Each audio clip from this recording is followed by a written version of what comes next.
Assalamualaikum warahmatullahi wabarakatuh.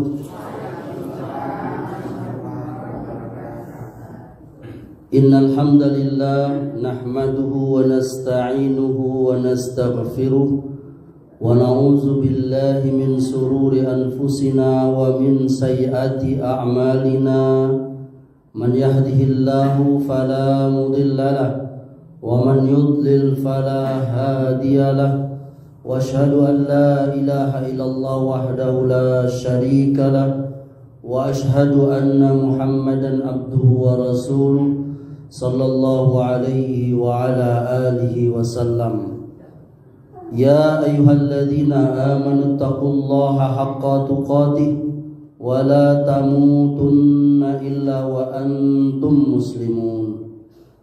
Amma ba'du fa inna asdaqal hadis kitabullah wa khairul huda huda Muhammadin sallallahu alaihi wa ala alihi wasallam wa syarrul umuri muhdatsatuha fa inna kulla muhdatsatin bid'ah wa kulla bid'atin dhalalah wa kulla dhalalatin finnar.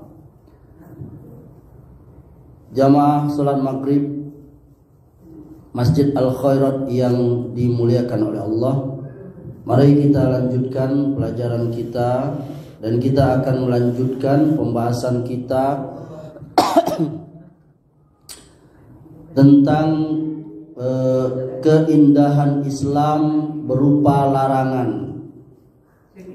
Dan kita telah membahas tentang keindahan Islam berupa larangan. Poin pertama, yakni agama kita Islam melarang seluruh hal-hal baik keyakinan, perkataan ataupun perbuatan, yakni yang berupa kesyirikan. Keindahan larangan agama kita yang kedua, yakni agama kita Islam melarang segala kekafiran, kefasikan, kedurhakaan dan menuruti hawa nafsu. Yang ketiga, agama kita Islam melarang bid'ah, yakni segala sesuatu yang baru di dalam agama, di dalam syariat. Karena agama telah sempurna, maka kita masuk pada poin selanjutnya, yakni poin keempat. Salah satu dari keindahan agama kita berupa larangan, yakni agama kita Islam melarang riba dan makan harta riba. Allah Subhanahu wa taala melaknat orang yang makan riba, wakilnya, yang jadi saksinya, dan penulisnya. Ya. Oleh karenanya kaum muslimin wajib menjauhi dari yang namanya salah satu dosa besar, yakni riba ini. Apa itu riba? Secara bahasa, riba itu dalam bahasa Arab maknanya adalah bertambah. Maka segala sesuatu yang bertambah secara bahasa Arab dinamakan riba. Yang kedua, secara makna istilah, riba itu ada dua arti. Yang pertama, menambahkan beban kepada pihak yang berhutang. Kalau di dalam syariat kita itu namanya dikenal dengan riba dain. Apa? Riba dain. Yang kedua, menambahkan takaran saat melakukan tukar menukar 6 jenis barang atau komoditi riba. Apa itu? Pertama emas, yang kedua perak, yang ketiga gandum kasar, yang keempat gandum halus, kemudian kurma yang kelima, yang keenamnya garam. Dengan jenis yang sama, ya, atau menukar emas dengan perak, dan makanan dengan makanan dengan cara tidak tunai. Itu namanya riba ba'i. Nanti kita jelaskan.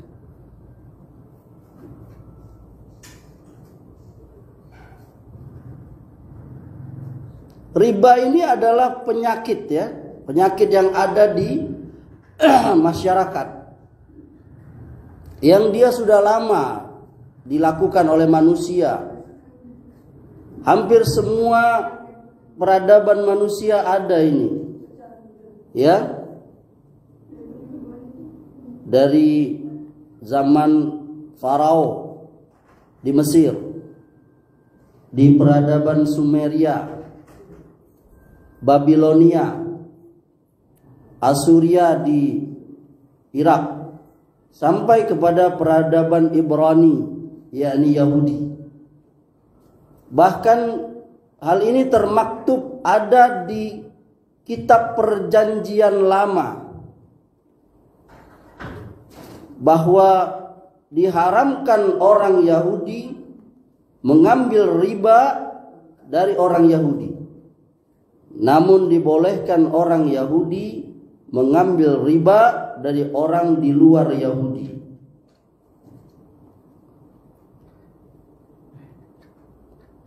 Semuanya ini sepertinya tidak bisa dipastikan akan kebenarannya. Akan tetapi keberadaan riba pada peradaban Yahudi itu telah Allah Subhanahu wa taala sebutkan di dalam Al-Qur'an, yakni bahwa Bani Israel, kaumnya Nabi Musa, mereka itu melakukan riba, dan Allah pun melarang mereka makan apa? Riba. Allah Subhanahu wa taala berfirman, "Fabizulmin minallazina hadu harramna alaihim alaihim thayyibatin uhillat lahum wa bisaddihim an sabilillahi katsira wa akhzihimur riba wa qad nuhu anhu wa aqlihim amwalan nasi bil batili wa a'tadna lil kafirina minhum azaban alima." Kata Allah, maka disebabkan kezoliman orang-orang Yahudi, maka kami haramkan untuk mereka memakan makanan yang dulu dihalalkan untuk mereka. Jadi dulu ada makanan-makanan yang dihalalkan untuk orang Yahudi, lalu Allah haramkan untuk mereka makan. Dan karena mereka banyak menghalangi manusia dari jalan Allah, dan disebabkan mereka memakan riba, padahal sesungguhnya mereka telah dilarang daripadanya. Nah, berarti Allah sudah melarang orang Yahudi untuk makan riba. Dan mereka memakan harta benda orang dengan jalan yang batil. Kami telah menyediakan untuk orang-orang yang kafir di antara mereka itu siksa yang pedih. Nanti Ibunda lihat di surah An-Nisa ayatnya 160-161. Maka terjadilah riba itu di kalangan orang Yahudi. Lalu mereka Yahudi ini kan orangnya kan sudah kita tahu, mereka suka menyebar, ya kan? Dia kemana-mana itu Yahudi itu merantau, dan orangnya pintar-pintar. Sampai kita lihat tuh yang sekarang lagi heboh lagi kan, ya ini orang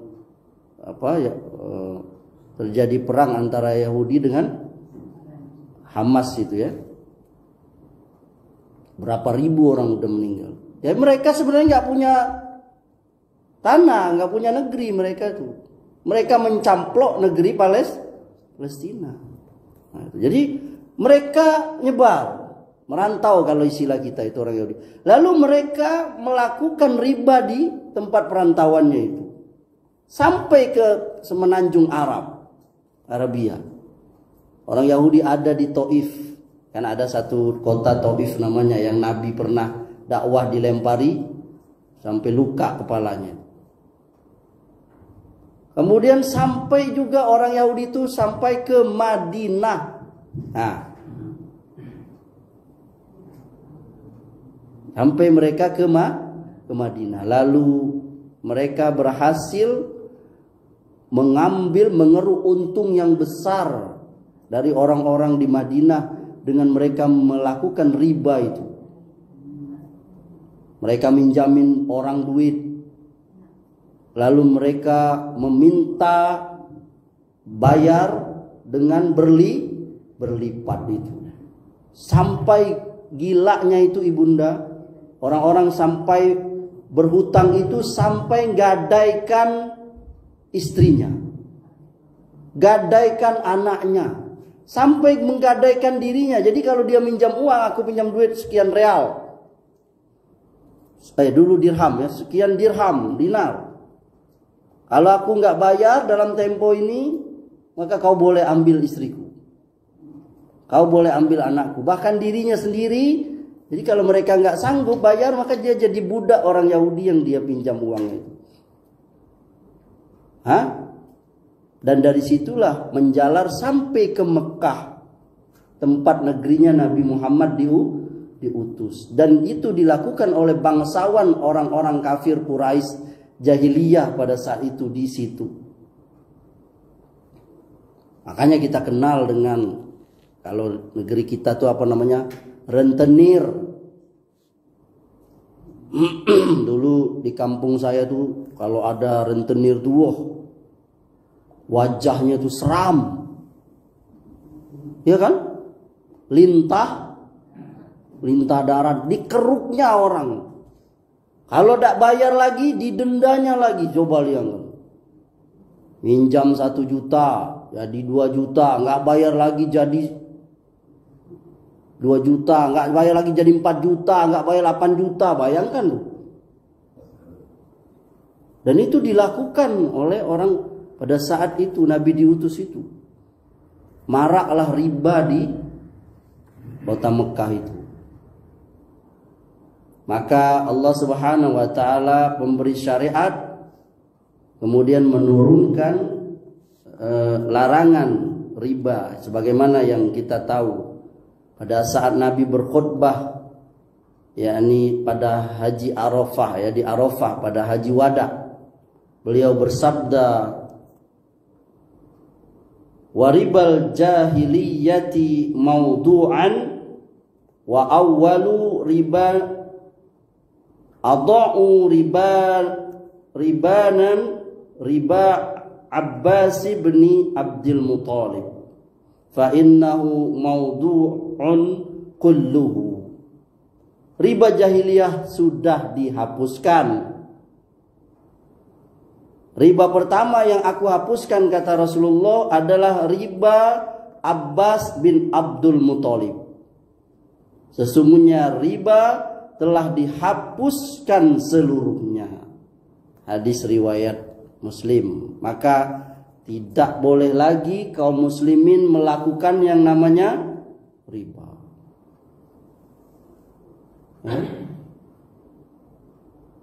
Ada beberapa jenisnya nih, kita bisa sebutkan ya. Bentuk-bentuk riba di zaman jahiliyah, zaman itu. Seseorang memberikan pinjaman 10 keping uang emas, dinar ya, selama waktu yang ditentukan. Berapa lama? Seminggu, sepekan, 2 pekan, sebulan atau apa? Dengan syarat nanti dibayar sebanyak 11 keping uang emas. Jadi minjam 10, balik 11. Ada lagi seorang minjam 10 keping uang emas, bila jatuh tempo perlunasan, ia belum mampu bayar, ia berkata, beri saya tempo lagi, tangguh lagi, nanti akan saya tambah. Nah, itu seperti itu ada juga. Dia sendiri yang yang minjam itu sendiri yang ini. Kalau yang tadi yang minjamin. Kemudian ada lagi tipenya itu seseorang memberikan pinjaman modal usaha 100 keping uang emas. Setiap bulannya ia mendapat bunga 2 keping uang emas. Bila telah sampai masa yang ditentukan, si peminjam harus mengembalikan modal utuh sebanyak 100 keping uang emas. Jika ia telat melunasi, maka ia harus membayar denda keterlambatan yang terkadang nilai rasionya itu lebih besar dari bunga bulanan itu. Ya Allah. Makanya dibilang itu seperti lintah darat.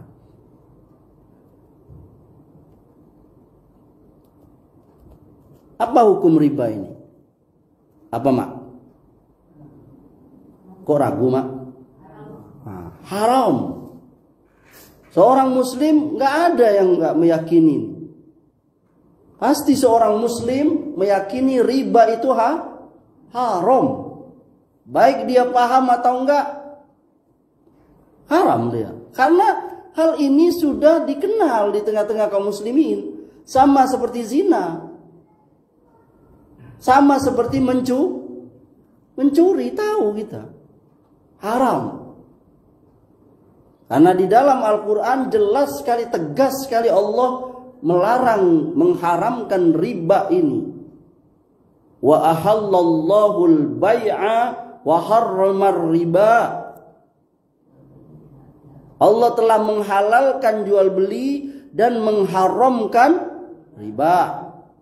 Al-Baqarah ayat 275. Dan Allah memerintahkan kita orang beriman berhenti dari melakukan praktek riba itu.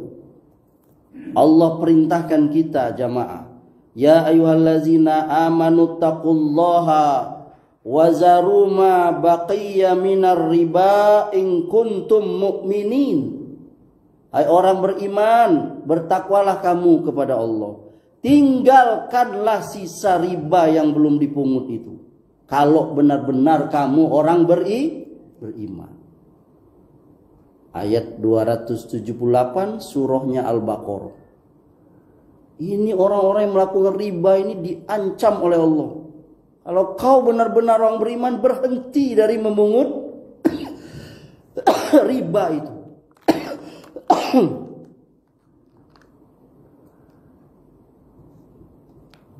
Bahkan Allah mengancam lebih keras lagi, dia akan memerangi orang pelaku riba itu. Coba, Allah yang merangin. Fa illam taf'alu fa'zanu biharbin minallahi wa rasulih.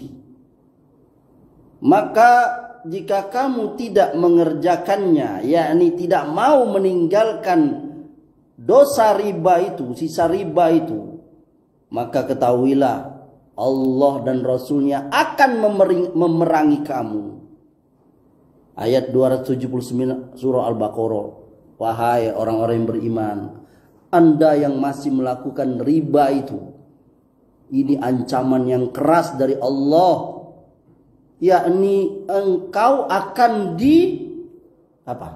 perangi. Bayangin Bu, diperangi oleh Allah. Tobatlah Anda itu. Ketika Imam Malik ditanya oleh seseorang yang mengatakan, istri saya tertalak jika ada yang masuk ke dalam rongga anak Adam lebih buruk daripada khamr. Ia berkata, pulanglah, aku cari dulu jawaban pertanyaanmu. Keesokan harinya orang tersebut datang dan Imam Malik mengatakan hal serupa. Setelah beberapa hari orang itu datang lagi dan Imam Malik berkata, istrimu tertalak.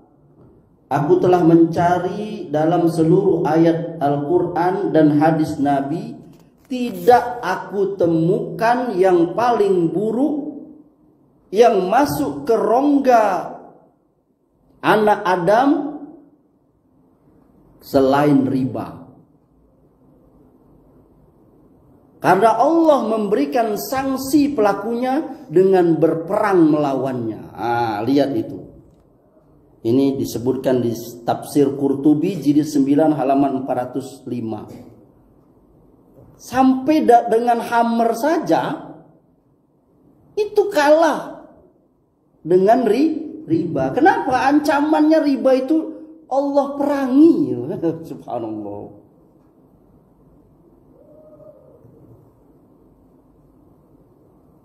Bahkan di ayat yang lainnya Allah sudah berjanji jamaah. Apa janji Allah? Ia akan memasukkan pelaku riba itu ke dalam neraka kekal selamanya. Bayangkan itu. Halnya Allah sebutkan, wa ahallallahu al-bai'a wa harramar riba faman ja'ahu mau'izatun min rabbi fantaha falahu ma salafa wa amruhu ilallah wa man ada faulaika ashabun nar hum fiha khalidun. Allah telah menghalalkan jual beli dan mengharamkan riba. Orang-orang yang telah sampai kepadanya larangan Allah dari Tuhannya ini, yakni Allah, lalu terus dia berhenti dari mengambil riba, maka baginya apa yang telah diambilnya dahulu, yakni sebelum datang larangannya, dan urusannya terserah kepada Allah. Orang yang masih mengambil riba atau ngambil riba, maka orang itu adalah penghuni neraka. Hum fiha khalidun. Apa itu artinya, Mak? Mereka kekal di dalamnya. Lihat itu ancamannya itu. Surah Al-Baqarah.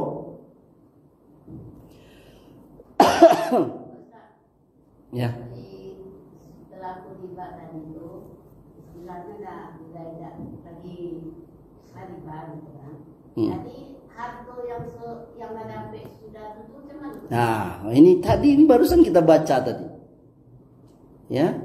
Maka baginya apa yang telah diambilnya dahulu sebelum datang larangannya. Jadi sesuai dengan ayat ini bahwa orang yang pernah mengambil riba, misalnya dia kerja di tempat riba atau dia pelaku ribanya, lalu dia dapat harta, rumah, kekayaan, stop.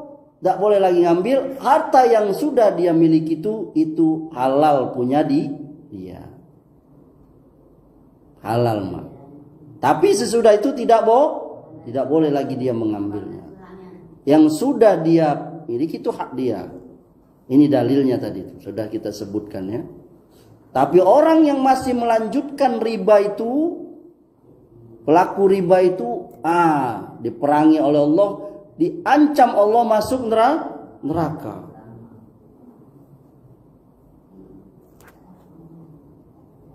Ya. Ini dijelaskan oleh para ulama ini. Alangkah ngerinya ancaman pelaku riba itu. Ancamannya kekal. Di dalam sabda Nabi tadi Quran ya. Ini di dalam hadis Nabi, Mak. Jamaah sekalian, ayahanda dan saudaraku sekalian. Ini hadis Nabi SAW. Beliau juga memerintahkan agar kita kaum muslimin menjauhi riba. Karena riba itu dalam sebuah sabda beliau termasuk dari salah satu dari 7 dosa besar.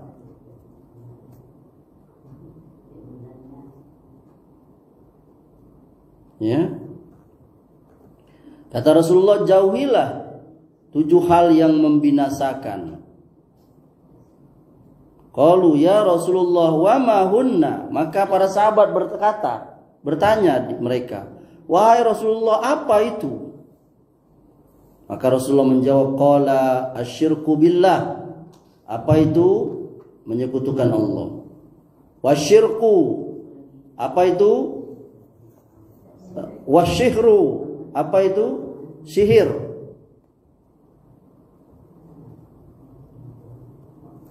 Kemudian wa qatlun nafsil lati harramallahu illa bil haqq. Yang ketiga, membunuh jiwa yang diharamkan Allah tanpa hak. Wa aqlur riba, makan riba. Wa aqlu malil yatim, makan harta anak yatim. Kemudian wattawalli yaumaz zahfi, lari dari medan perang. Kemudian yang terakhir, wa qazful muhsanatil mu'minatil ghafilati, menuduh wanita baik-baik melakukan zina. Ini 7 dosa besar. Ini wajib kita jauhi. Ini yang banyak kita nggak sadar ini. Riba dan makan harta anak yatim. Banyak orang tuh harta anak yatim dimakannya. Itu dosa besar. Riba juga. Kita nasihatin tuh keluarga kita tuh yang masih riba. Lalu kalau ada anak yatim, orang tuanya ninggalin harta, jangan main-main tuh.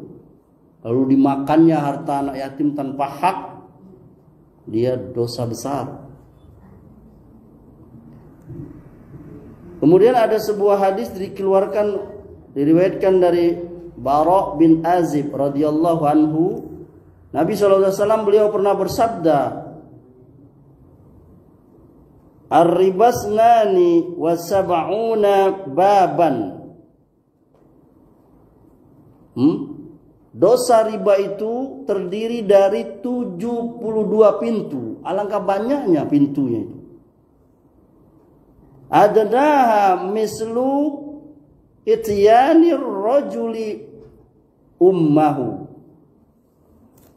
Dosa riba itu ibunda, yang paling ringan itu jamaah, adalah bagaikan seorang laki-laki yang menzinai emaknya. Ini hadis dikeluarkan oleh Tabrani. Jadi dosa riba itu ada 72 pintunya. Nah, yang paling ringan itu dosanya itu sama seperti dosa seorang laki-laki yang menzinai ibunya, emaknya. Inna lillahi wa inna ilaihi raji'un.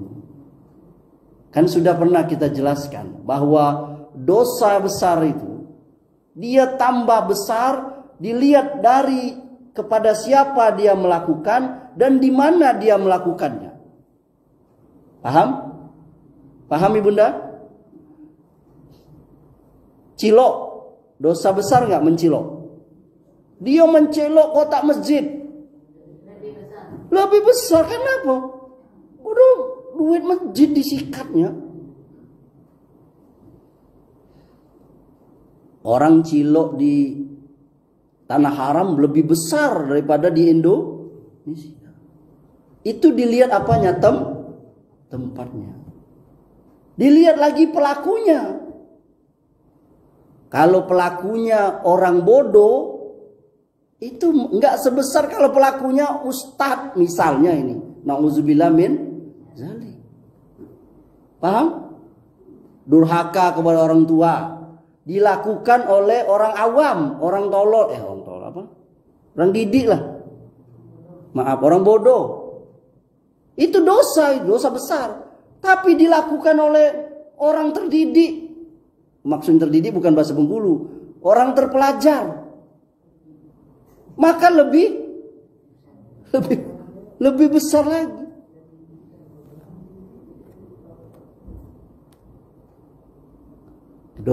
Dosa zina, dia pergi ke tempat pelacuran, dia berzina dengan pelacur. Maaf, saya nggak mau ringan-ringankan bahasa. Sekarang itu kan dulu jadi WTS, terus jadi PS. Sekarang malas saya ringan-ringan ini. Dia berzina dengan pelacur. Apa? Dosa besar.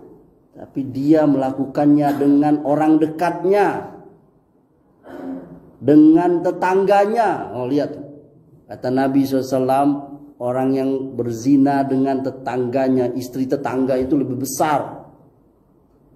Ini dengan emaknya, bayangkan.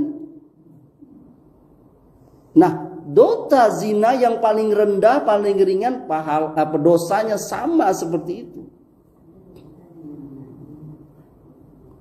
Yang kedua, itu yang pertama ya.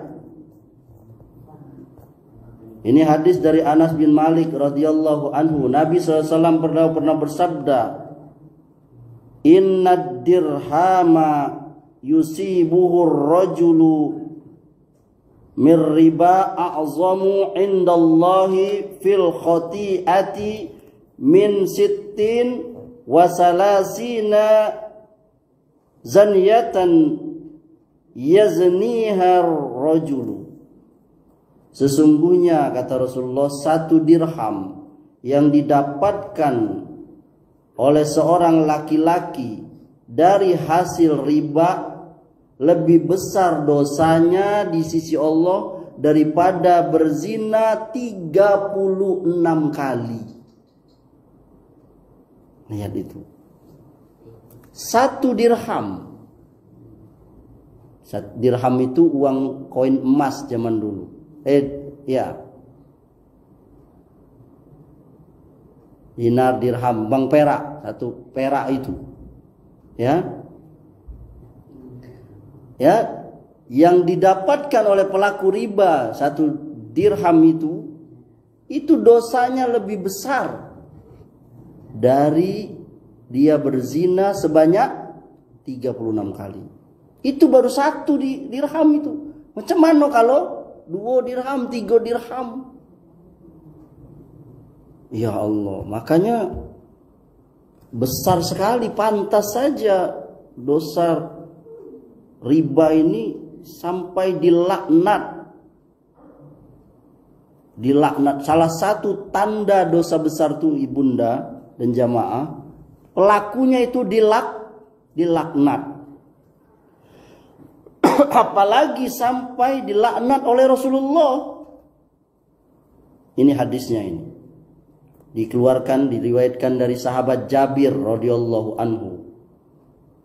La'ana Rasulullah sallallahu alaihi wasallam akilar riba wa mukilahu wa katibahu wa syahidaihi wa qala hum sawa'un.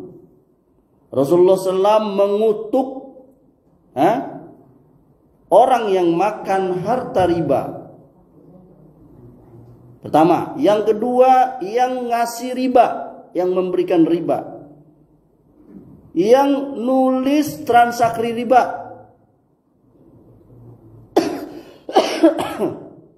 dan kedua saksi transaksi riba. Mereka semuanya sama, yakni berdosa. Hadis ini dikeluarkan oleh Imam Muslim. Jadi sebenarnya dosa riba ini subhanallah, maka jangan anggap enteng. Jangan anggap enteng. Sudahlah, nasihatilah. Kalau jamaah masih ada melakukan riba, berhentilah, bertaubatlah. Bertaubatlah kepada Allah. Kita sudah sholat, sudah puasa, bahkan mungkin sudah haji Anda, masih juga makan riba. Allahu Akbar. Masih juga beranakin duit, taruh di bank, deposito, berharap nian tuh kan. Deposito, kalau istilah bapak mak saya dulu beranakin duit. Dari wajahnya aja nggak kelihatan nurnya itu, cahayanya itu. Walaupun dia sudah pergi haji, walaupun namanya Nur Hasanah, Nurdin, cahaya agama, cahaya baik, Nur Hasanah, tapi nggak bercahaya itu, karena masih beranain duit. Riba, makan riba, senang dia makan riba.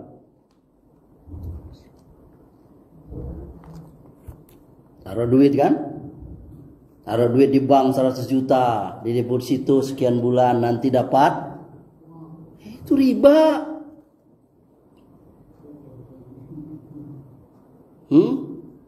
Makanya tadi itu riba pertama tadi apa? Riba dain, yakni riba yang dilakukan orang jahiliyah dulu. Tadi sudah kita jelaskan ya, yakni pemberi hutang mensyaratkan kepada yang minjam untuk mengembalikan hutangnya itu ditambah bunga, atau penjual barang tidak tunai mensyaratkan denda jika si pembeli telat melunasi kewajiban bayarnya yang telah jatuh tempo, atau si pembeli sendiri yang mengajukan persyaratan untuk membayar denda dengan ucapan, beri saya tenggang waktu dan akan saya bayar lebih besar dari harga semula. Riba dain dikenal juga dengan riba dalam Al-Quran. Makanya kita kayak rekening apa? Listrik apa tuh? Makanya sekarang kan ada rekening listrik yang apa tuh? Token. Itu lebih selamat. Karena kalau rekening biasa itu ada ribanya. Kalau telat bayar. Telat bayar didenda kan? Berapa persen? Dari pembayaran, dari tagihan sebenarnya kan ada tuh. Tagihan sebenarnya berapa? Karena telat bayar denda kan? Itu kan riba.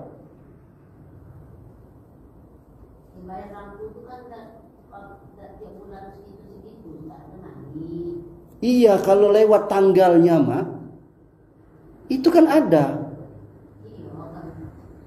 Iya kan? Ada tambahan dendanya bukan pemakaiannya. Paham nggak? Bukan kalau pembayarannya itu jelas nurunai. Kalau pemakaian kita banyak, tapi dendanya itu denda keterlambatan. Kan ada batasnya, tanggal berapa sih? Nah, 20. Lewat 20 ada kan? Ada denda. Nah, itu masuk itu. Makanya sebagian mengatakan bayarlah sebelum tanggal 20. Atau lebih aman pakai token. Ini harus saya sampaikan ini. Itu masuk gitu. Karena jatuh temponya maka dia didenda. Makanya sama kayak motor ya kan? Kredit motor di mana? Kita kredit motor. Kalau tidak bayar lewat dari tanggal tuh denda nggak? Makanya riba. Makanya nggak boleh beli motor kredit cara yang apa namanya macam-macam lah. Nggak usah saya sebut lah. Nanti marah lagi yang punya produk motor ya. Iya kan? Anda beli motor. Harga sebenarnya berapa, lalu kredit apa, nanti kalau nggak ini kena denda, nggak bayar sebulan, enggak 3 bulan tarik, ya kan? Subhanallah. Ada yang namanya riba yang kedua, adanya riba ba'i, ya. Jadi riba yang pertama riba apa? Riba dain, itu udah paham lah kita ya. Itu biasa itu dilakukan oleh, tadi saya udah bilang rentenir apa segala macam. Dan juga sekarang nih bank-bank itu, bank-bank konvensional. Kalau orang minjam duit lalu dia telat, maka dia bayar dendanya. Atau dia benar-benar dari awal perjanjian, bapak minjam sekian juta pulangkan, maka itu masuk riba. Ada yang kedua riba ba'i. Riba ini dia masuk ke jual beli. Ya, dia terbagi dua juga tadi sudah kita sebutkan ya.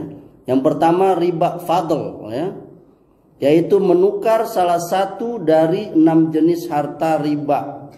Apa itu? Emas, perak, kurma, gandum kasar, gandum halus ya, dan garam dengan yang sejenis dan ukurannya berbeda. Ukurannya berbeda. Jadi nukar emas dengan emas harus sama. Harus sama. Dulu uang itu kan nggak ada, uang kertas, uang kartal, uang emas.